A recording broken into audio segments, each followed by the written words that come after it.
Pozdravljeni. Zopet je na vrsti naš običajni komentar novic, kjer si bomo skupaj pogledali vse tiste zanimive novice, ki so bile objavljene v preteklih dneh.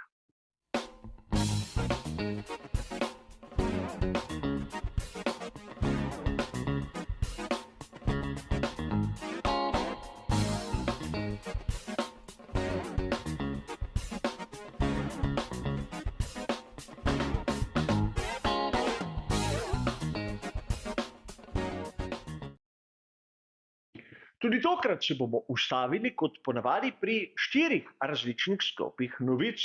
Bližnjice do originalnih članov, ki jih boste videli navedenih v samem prispevku, bodo seveda v samem opisu. Mi pa se kar lotimo naše prve današnje teme, ki bo verjetno marsikoga izmed vas še posebej zanimala.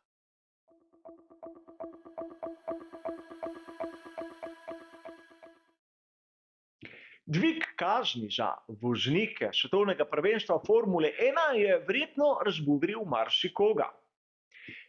Po tistem, kar piše v članku, ki je bil objavljen na strani agencije Reuters 20. oktobra, se bodo kazni v bodoče početverili, kar pomeni, da najvišja kazen bo lahko dosegla celo 1 milijon evrov.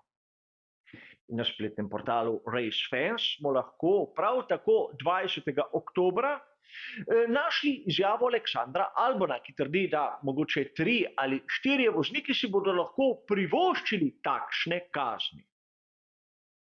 A tu se moramo vprašati nekaj. Prvič, kakšna je sploh funkcija kazni?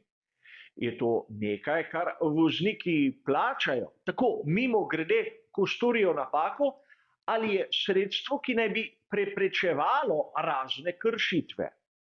In še tu se moramo spomniti nekaj. Na kanalu smo govorili, da je Lewis Hamilton pred kratkim dobil visoko kazen, ker je prečkal progo. In seveda šlo je za 50.000 evrov, ki so mu jo zmanjšali na polovico, na 25.000 evrov. In sedaj, če se vrnemo malce na začetek. Govorili smo o tem, da se bodo kazni, poenostavljeno povedano, početverile. Torej, sedaj najvišja možna kazen je 250.000 evrov ali 250.000 evrov. Torej, Lewis Hamilton, ker je, bodimo iskreni, nespametno prečkal progo, je dobil samo 10% tiste največje možne kazni. Torej, tudi če početverijo vrednost vseh kazni, vozniki, bogati in revni, ne bodo imeli težave jih plačati. Namreč izjemno redko se bo zgodilo, če se sploh bo, da bi nekdo dobil cel milijon. A po drugi strani, kot sem povedal, kazni morajo biti visoke, da se jih mi vsi izogibamo. Tako je v vsakdanjem prometu in tako bi moralo biti tudi v svetovnem prvenstvu Formule 1. Zato sam ne vidim prav nič spornega v tem dvigu. A pojdimo k našem drugem sklopu.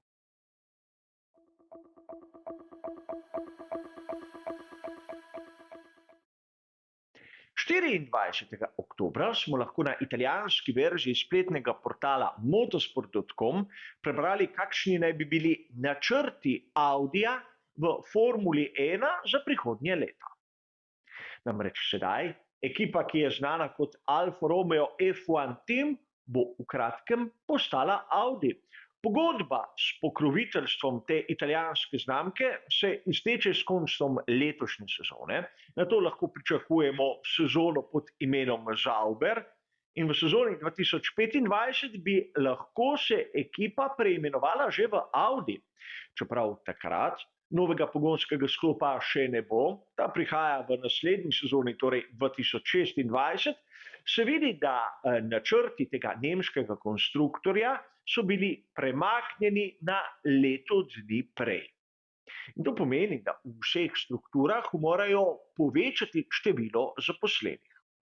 Tam, kjer bodo proizvajali pogonske sklope v Neuburgu, morajo zaposliti približno 400 ljudi, pri Sauberju morajo iz sedanjih 550 priti na 800. In ne govorimo samo o tistih, recimo temu, osnovnih kadrih, rabijo tudi vodilni kader, torej inženirje, dizajnerje. In prvi izmed njih, ki je že na poti v to ekipo, je seveda James Kay. A verjetno marsikoga izmed vas zanima tudi, kakšna naj bi bila politika glede voznikov. Za leto 2025 krožita že dve imeni.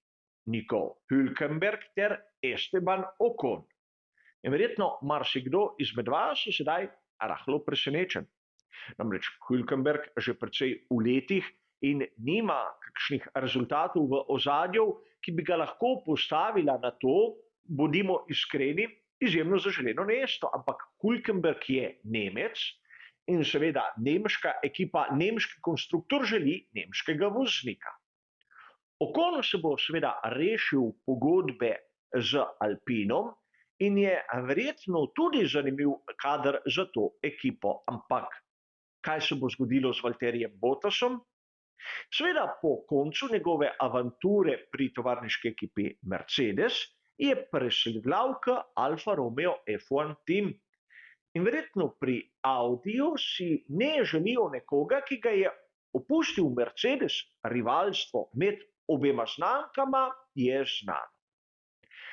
A govoril sem tudi na portalu, da pri znamki Audi kažejo zanimanje naprimer za Carlosa Sainza mlajšega. In tu prihajajo na dan govorice, da pravzaprav pri Maranellu so skorajda že dobili dogovor tako z Leclercem kot Sainzem, da bosta oba podaljšala minimum za 2 leti. Ampak pogodbi tako Sainza kot Leclerca potečeta komaj konec sezone 2024. Torej, če podaljšata za 2 sezoni, bosta pri Scuderiji iz Maranella do konca sezone 2026. A seveda, vse to so govorice. Govorice, ki pa so seveda izjemno zanimive. Mi pa poglejmo si, kaj pravi Martin Brundle o sprintu v Združenih državah Amerike v našem tretjem današnjem sklopu.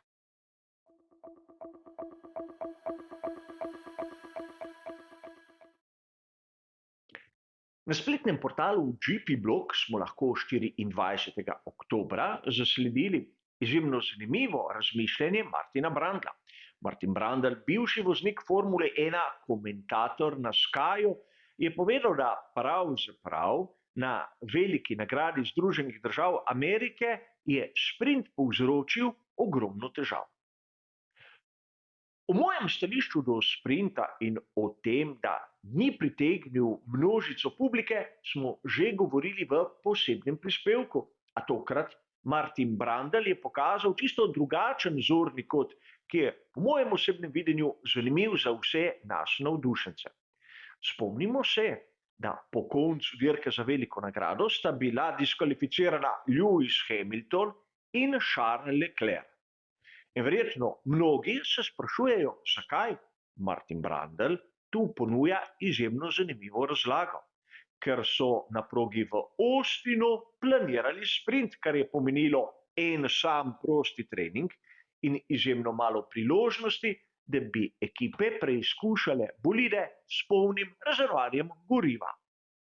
To je privedlo, hočeš nočeš, do neke vrste loterije, kjer sta izgubila kar dosti tako Leclerc, kot seveda tudi Hamilton. In to seveda nas pripelje zopet do neke točke, ki je zanimiva. Namreč sprint kot tak ima pozitivne in ima negativne točke. Verjetno mnoge izmed vas bolj zanima tisto dogajanje na sami progi, ko se ne spremlja prostih treningov, temveč skrajšano obliko dirke, dvojne kvalifikacije in še bi lahko našteval. Ampak po drugi strani ekipe lahko manj časa preizkušajo novosti, imajo več težav s samimi nastavitvami in na to tudi mi navdušenci vidimo diskvalifikacije, ki si jih pa pravzaprav nihče ne želi. Namreč vsi mi se lahko začnemo pritoževati nad tem, da na zmagovalnem odru vidimo nekega voznika, ki je nad to čez 15 ali 20 minut diskvalificiran. zaradi napake, ki bi si jej lahko izognili, če bi vsaj imeli dovolj časa za preizkuse. A seveda o tem se bomo pogovarjali tudi v prihodnosti, kajti okrog sprinta se verjetno obetajo zopet novosti. A pojdimo še k našem zadnjem današnjem sklopu.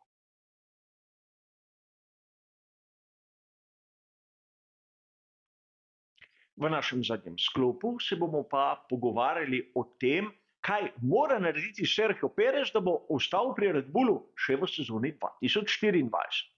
O tem smo lahko zasledili zelo kvaliteten članek na spletnem portalu motorsport.com 25. oktobra.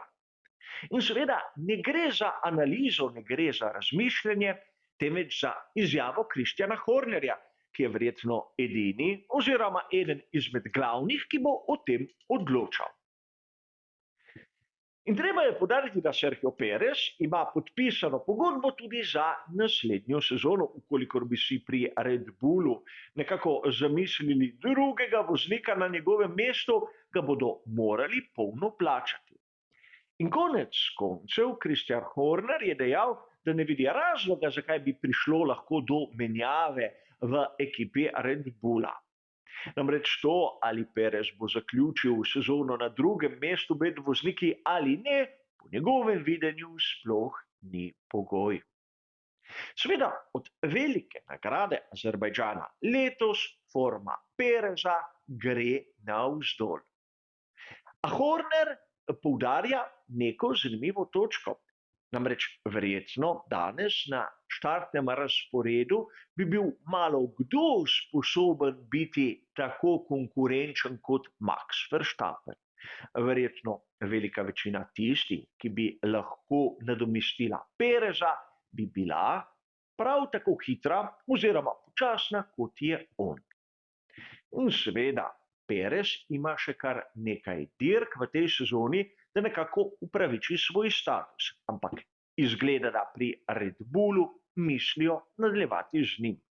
Prav tako, kot sem razmišljal sam pred nekaj časa v posebnem prispevku, ampak skupaj bomo kot običajno ugotovili, kdo je imel prav in kdo ne. Namreč pri Red Bullu so znani potem, da nekaj govorijo, čisto nekaj drugega pa naredijo. A za danes, za letos 43. komentar novic, je seveda to vse.